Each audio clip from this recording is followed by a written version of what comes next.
Tell us a little bit about where we are right now. Well, you guys are sitting in my studio in upstate New York. It's a secret location. We had to escape from our house in New York from way too many police raids and had to move out here to the country, but we absolutely love it. And this is my art studio that my husband Smith built. I am originally from Ecuador, South America. I came to the US, to New York, when I was 7 years old. We came in through JFK Airport and overstayed our tourist visas, and I'm still here. So I exhibited, a rare talent. I think by middle school, my art teacher took me seriously and actually sold one of my homework designs to a textile company. My repeat pattern of some hand-painted flowers was so perfect and precise, it was actually sold. I was 13 years old, I got $100. I was like, wow, I can actually paint and make money or something. So he convinced me to build a portfolio to get into the High School of Art and Design. Wild Style, the house will rock. The movie Wild Style was an invention by Charlie Ahern, who was a dear friend, just hanging and chilling with us as he met the dancers, included them in the film. He saw the love story between myself and Lee. He included the love story into his film and wove it into the storyline, and everything was very, very authentic, and nobody took it seriously. There was a lot of films and books and exhibits and travel, so much going on that no one really took this movie seriously, or that it would be celebrating its 40th anniversary now. It's absolutely amazing. It is an iconic film. It did link together graffiti, rap, breakdancing, emceeing into the 5 elements of hip hop, which is now the rule for most advertising agencies and marketing that wants to sell that. It did cement me as a hip hop icon.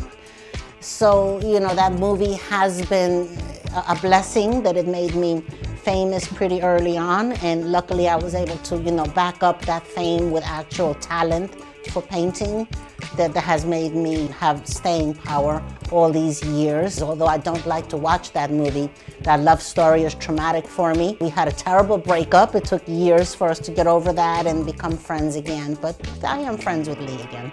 The first time I saw SANESMITH graffiti was literally on the newspaper when they found David's body floating in the river, and my sister showed me the newspaper. So Smith and I met in the summer of '93, and we were married by the spring of '94. I think we only knew each other maybe 8 months. Of course, I heard the story. And I'm sure you are familiar with the details. Yeah. Can you tell me the story of the night you met Lady Pink? Well, she tells it a lot better, or at least a lot more amusing. I had a young Swiss boy, a 20-year-old, crashing with me, staying with me, and a graffiti writer, of course, was jonesing on getting on a subway train, painting a subway train. I had been just, chilling in the galleries for about 9 years. This was '93, so I had already quit subways, was just doing above ground galleries, legit stuff. All my friends were doing the same. None of us knew how to get into a subway yard anymore. You have to know where to go in, when to go in, all of that. We had lost touch with the underground, surely. I had a European visitor in my house staying over, and we'd paint some stuff. A friend of mine had gotten a call from her saying she wanted to paint, or at least her European friend had wanted to paint as well. At that time, a lot of Europeans were coming over and staying at various New York writers' houses, and then go to the yard and paint the trains. As I was probably one of the few people still actively painting trains, the clean train movement, somehow she got in contact with me, and she came over, and we all hit it off. So I had to find the phone number of the last crazy motherfucker in New York City who was still painting subway trains, allegedly. And I got his phone number from my friend Harley Spiller, who knew us both, and he became the best man at our wedding later. He gave me his phone number, and I went to his house to meet him, looked at all his photo albums, and when I first met him, he seemed so sad. I wanted to hug him, which was unusual for me. I don't want to hug most graffiti writers I meet. And then our next meeting, he agreed to, take me paint a subway train. He knew where to go. And so that way the Swiss boy could come. I wasn't intending on going, it was just the Swiss kid, Jack. But Smith insisted that I should go as well, and I'm like, well, great, I'm too old now. I was almost 30. I did not feel like running from the police. Those days were over. But I insisted on that she would go as well, because I didn't know her friend. I wasn't just going to take people that I don't know. We did go and paint the subway train underneath Central Park, a new construction that I knew nothing about when I had been painting in my day. So we were all depending on Smith to guide us, and he told us how to escape, how to get out, and that we only had 1 hour to do this thing. I was like, are you crazy? In my day, we took all night long, you know, hours and hours and hours. You can't do this whole car in just 1 hour. He's like, you gotta work fast. So we did. We overstayed our welcome for an hour and a half. So anyway, we went and painted a couple of whole cars together. And sure enough, I was like, you know, we got 1 hour before the cops probably come and check. And sure enough, we stayed 2 hours and they came and checked. Next thing I know, these two big white guys are running at us with walkie-talkies, and I had said, you know, I'm gonna just stand here and get arrested. I'm too old to run, and you guys go ahead and run. And then they did. So we got chased. I turned around to look, and these guys were all gone. It was Smith gone, Jack was gone. He had a French kid with him. That boy was gone too. I turned, it was just me and these two white guys rushing at me, and my feet had different ideas, and I fled.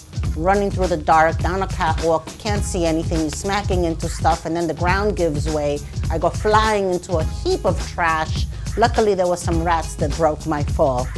And then we climb up some rebars up to some live tracks, negotiate that, which underground in the tunnels, all the train tracks, they look like spaghetti. You don't know where's going what, where's the station. You step onto a track, you're gonna get run over by a train. My God, it's terrifying. Everything is live electricity. You could easily die.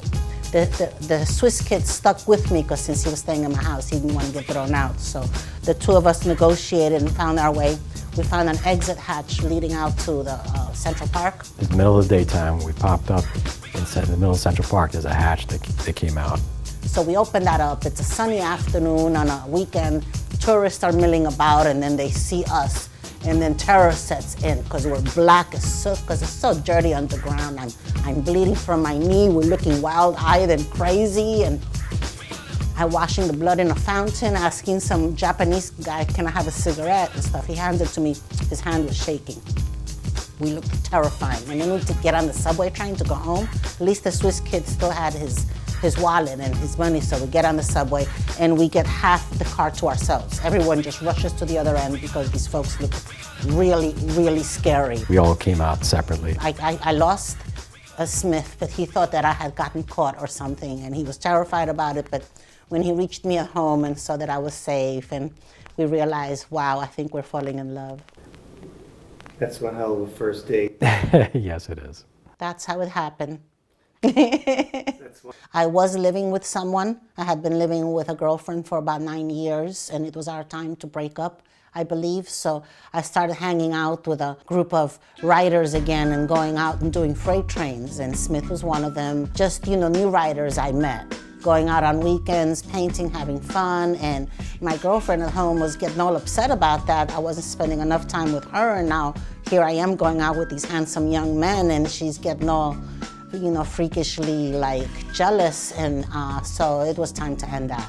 And then I was left with all this rent to pay by myself, and I suggested, you know, maybe Smith could move in with me at the end of the month. By that time, he actually gave up the apartment in Queens, where he and David were living together, and I was able to find a place for him on Pinehurst Avenue. And he lived there for about a year or so by himself until Lady Pink showed up. And then it didn't take very long that he moved in with her in Queens. And again, the rest is history. And in a week, he moved in. Ket drove him over, and it was all paint. It was just paint. It was just Smith and paint. So it was quick. We knew that it clicked, and we knew that, you know, we belonged together. So we were living together for about 6 months or something before we decided, hey, we should get married. And I had never been the marrying kind. You know, I didn't really believe in marriage or, you know, credit or taxes or any of that realistic stuff. But, you know, there we were. She is a force that turned out to be an good relationship, and it's almost 30 years now that they are still together, and I think they have had some good times. So I am very relieved and very glad that they were able to build a relationship, and apparently he could hold his own. It was a graffiti love affair. I wish I could tell you this is the end of the story and they lived happily ever after. But unfortunately, in the decades to come, Pink and Smith had to endure a number of tumultuous moments. We had 2 major police raids. So we had a first police raid in 2003 when my neighbors ratted me out for growing a dozen marijuana plants, hidden between my tomatoes and peppers. The neighbors next door had noticed that Pink was growing marijuana, and that was still illegal. So they called it in because we had problems with our neighbors. It was just a neighbor beef, but that's what resulted. Cops came, they pulled up all the plants and were like, oh wow, this is like 13 pounds of weed. They were getting nice and tall. It was just before harvest and the buds were as big as my fist. Anyway, the police pulled them all up, arrested me, arrested the husband. When they see all these photo albums sitting on his desk that he had been looking at photos to submit for a book. So they're like, wow, look at all this graffiti. Felony arrests, and they saw all these graffiti albums out. I did not have too much graffiti in the house because after 9/11, I had put everything in storage. Except this one week I decided to pull it all out and started scanning stuff. So I had a couple albums out. Thankfully nothing was like showing people painting, but still, Vandal Squad got called. They called the Vandal Squad, who were probably, just thrilled to be able to get access to our house. They pulled up a van, 6 Vandal Squad dudes were going through all my stuff, touching everything. Meanwhile, I had already been hauled to jail, to central booking with my husband, and I left my house keys with my downstairs tenant, Cycle, to take care of my dogs and my birds and everything while we were away. A couple hours later, I see Cycle in jail. I'm like, oh, how did you land in jail? It was like 8 o'clock in the morning. These people really raided us at 7 a.m. Smith was in bed. They pulled him out of bed naked, told him to put on his underwear. The police are just horrible. They took all our cans, I believe, and the photos, and so they went downstairs and harassed my tenant Cycle, who already had a felony for graffiti on him. He's sitting in his apartment minding his own business. Next thing, the Vandal Squad is interrogating him. So they took him in for an antique subway sign. They're like, this looks like stolen property, you're going down. So they took him to central booking, and my upstairs tenant took care of my pets, thank goodness. it took a year, but we got that all back. And the judge dismissed the case from Smith. One of us had to take the rap, and Smith doesn't smoke weed ever. It's just my vice. I'm the one. So I took, and I'd never been arrested before, so it was my first offense. And we had a very good lawyer. Our lawyer, Stacy Richmond, has been described as a pit bull in a skirt. And the Vandal Squad shakes in their boots when they hear her name. She got the charges dropped to a violation. The judge went easy on me, and we had a brilliant, brilliant attorney, Stacy Richmond, who looks out for other groups, the Tats crew, different people like that. She got me off on community service that I do. They looked at us as legitimate artists, and I think this is where Pink really proved her point about being a legitimate artist, being an upstanding member of society. Proved all these murals that I paint all over town for free, nice permission walls, and that the judge said, oh, okay, just keep up the good work, the community service, and I got off on that. It's very difficult when you don't come from that society. When you're like a graffiti writer, you're just viewed as scum of the earth by a lot of people. Going out there, painting productions, doing nice work, meeting people, shaking hands with politicians, it's not something I'm very comfortable with. But because my wife had been doing this, she came to the court with like a 2-inch stack of newspaper articles saying how good she is. She's a good person, and no, she's not a drug dealer. And so 13 pounds got dismissed, basically.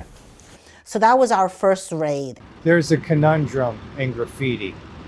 The purpose of graffiti is to have fun, but also to be well known. but at the same time, you want to be under the radar of certain people. So it's a very delicate dance to get up and gain notoriety, but make sure you're not attracting attention from the wrong people. Because once they take notice of you, it can haunt you, and the problem can follow you wherever you go. 10 years later, we get another police raid, but this time they brought the SWAT team. So the SWAT team truck out in front of my house. Not going into all the details, the cops had found out I had been working for the MTA. They took them a while, but they came up with a bullshit charge. And they found a book with a sane piece in it, said that I did it. No other evidence. They got a judge to sign a warrant. They got the warrant squad to come to my job. I left the 7-yard, since I had been working the 7-yard. I left the 7-yard, warrant squad was waiting, they grabbed me. They took my keys. They couldn't even tell me why I was being arrested.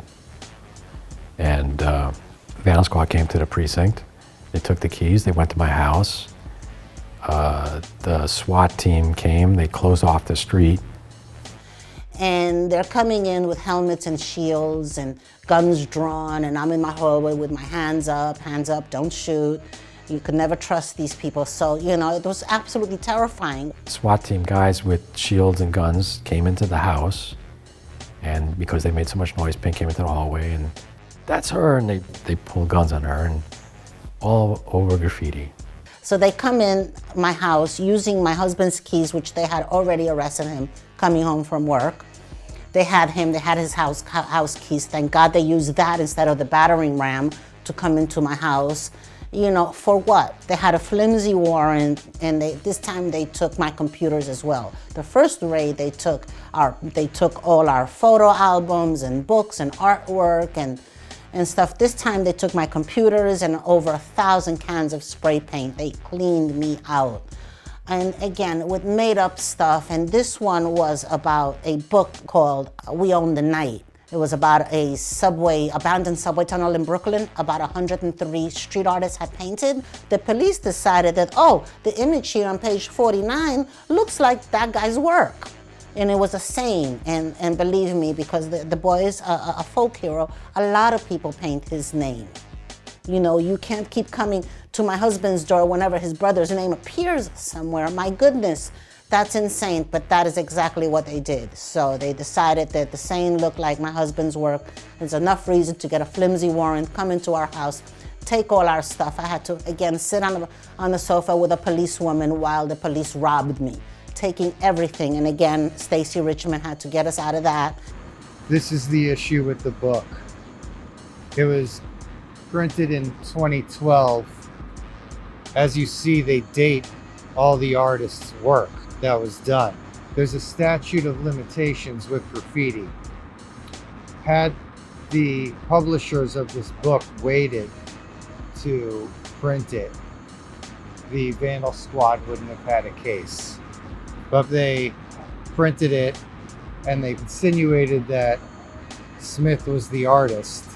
So when Vandal Squad got a hold of this information, they seized their opportunity and put Smith through hell for it, just for a book.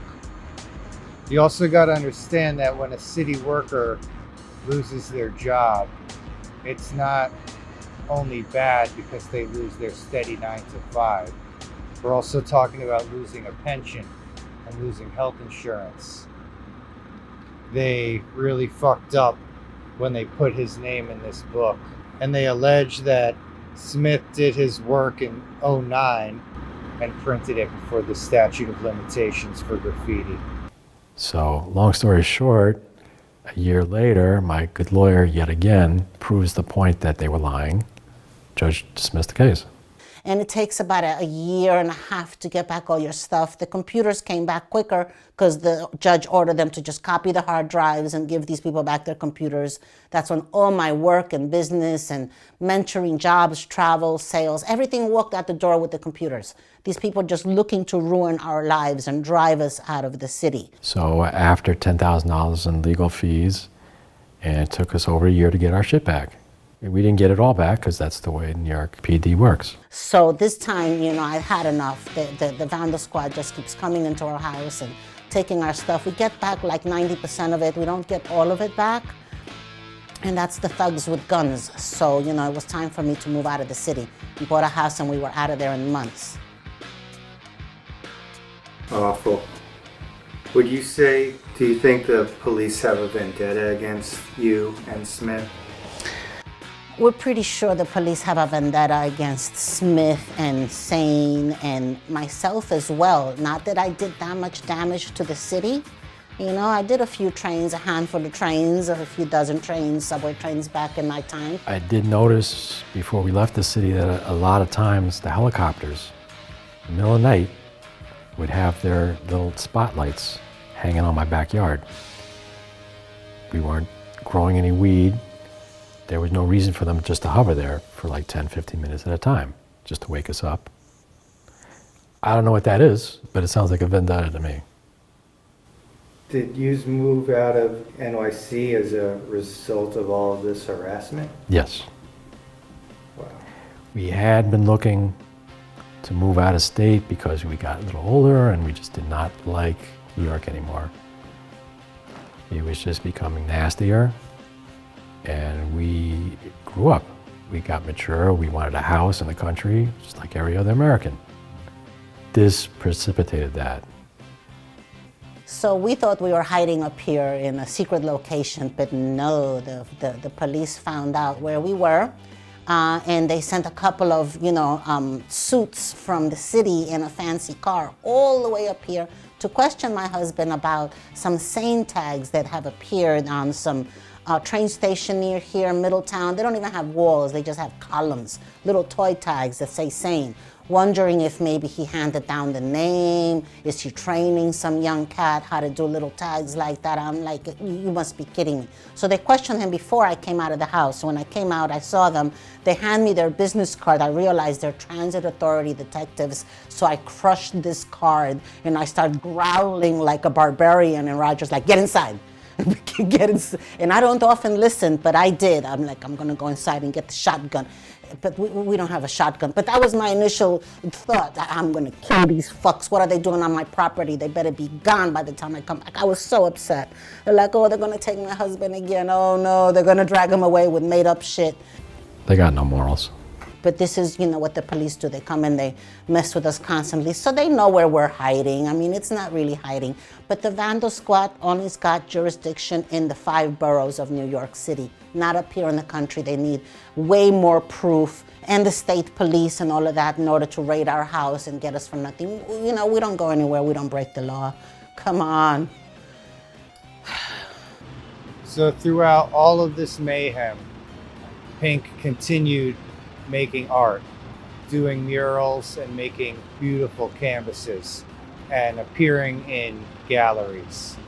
The best graffiti gallery for artists to showcase their work is known as Beyond the Streets. Graffiti may be finding new homes. Instead of on city buildings or train cars, works inspired by graffiti are being displayed in art galleries and shows. You might say traditional street art is now going beyond the streets, and that's the name of an exhibit in Brooklyn, New York. Beyond the Streets is the brainchild of Roger Gassman. Hello, I'm Roger Gassman, the curator of Beyond the Streets. You're here at our space in Los Angeles. We're gonna go walk through. Who wants to see some vintage spray paint? Smith, giving the finger to the Vandal Squad. He's an ex-writer and he appreciates the writing culture.